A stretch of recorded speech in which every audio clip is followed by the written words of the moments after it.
Well, now, one thing, you have a theory about the moon, and we expect to be able to get observable facts about the moon fairly soon. What is your theory? Well, it is by now rather more than a theory.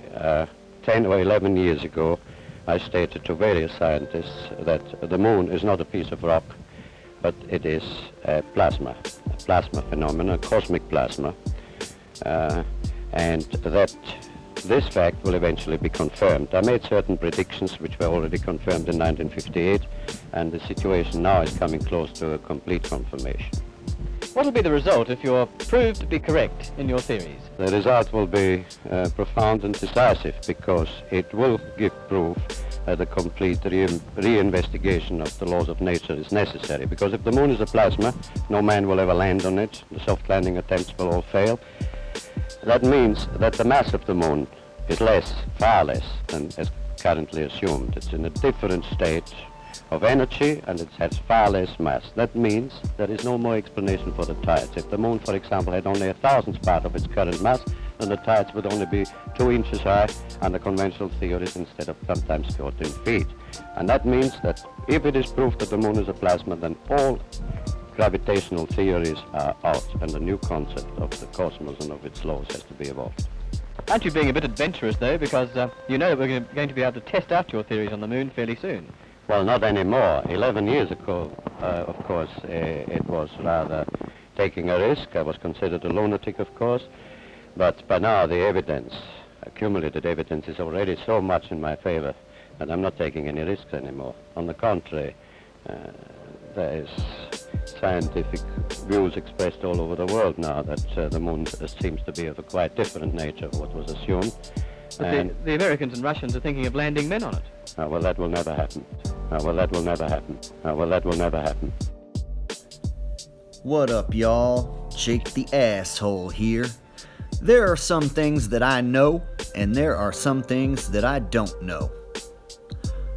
I know that the moon is not just some gray rock. I also know the moon is not 238,000 miles away. What I don't know is what the moon is. I don't know how far away it is. I don't know what it's made out of. And I can't even tell you what shape it actually is. Yeah, sure, you can say it's round. But round doesn't necessarily mean spherical. We can't even see the other side of this thing. How do we know it's spherical? Anyway, I wanted to spend a few minutes just discussing this mysterious celestial body. Here it is, 2019, and I don't have a damn clue what this thing really is. Is the moon made of plasma? Hell, I don't know. Maybe. But one thing I do know for sure, though, is that I do not trust the government at all, not for a second. So I'm not going to be taking the word from any government agents, aka NASA astronauts.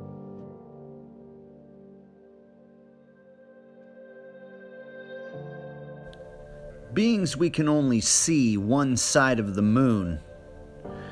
That means the moon's shape is still up for discussion. In some people's heads, the moon has to be a sphere. It can't be anything else other than a sphere because it's round, right? Well, just because something's round doesn't necessarily make it spherical. So when I look at the moon, I have to ask myself, how do I know that that moon is not concave? Now, before anyone goes crazy, I'm not saying the moon is concave. I'm not saying the earth is concave. So before you leave stupid comments, listen to what I'm saying. How do you know the moon that you're looking at is not concaved inwards? How do you really know? For instance, you can look at a concave mask and it'll look at the right angle with the right lighting like it's convex, like it's coming out at you. However, you could be looking at the concave indentation of the mask, and it's how you perceive it. So you can look at something that is actually concave and perceive it to be convex. And you can even change this perception back and forth by looking at the same picture. You can actually convex and concave different portions of an image. If you look at it and use your brain correctly, you can actually force this to happen back and forth within your own brain.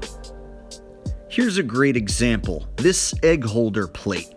Does it have convex bumps or does it have concave craters? Whatever your answer is, you can actually reverse it in your own brain. It's all in how you perceive it. You can choose it to be convex or concave, and you won't really actually know.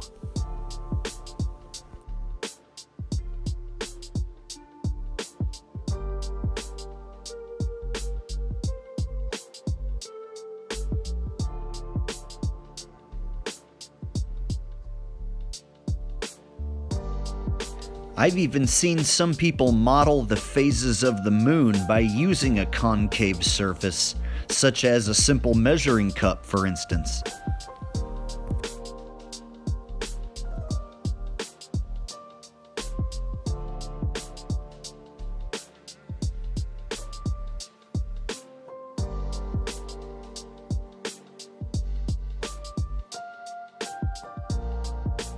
Alright, so I'm going to put this one on you, the viewer. What do you think the moon actually is? What is that thing, man? What's it made out of? How far away is it really? Please leave your comments down below and tell me what you guys are thinking about that mysterious moon.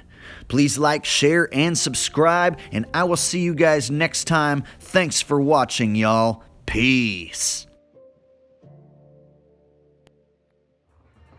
The design that is guaranteed to turn heads and never go out of style can be yours to own. It's available in a hoodie as well as in women's sizes. It makes the perfect gift for anyone who knows damn well that we never went to the moon. You can order a lunar module or homeless tweaker shelter t-shirt, hoodie, or coffee mug of your very own today at teespring.com. The link will be in the description below. Peace.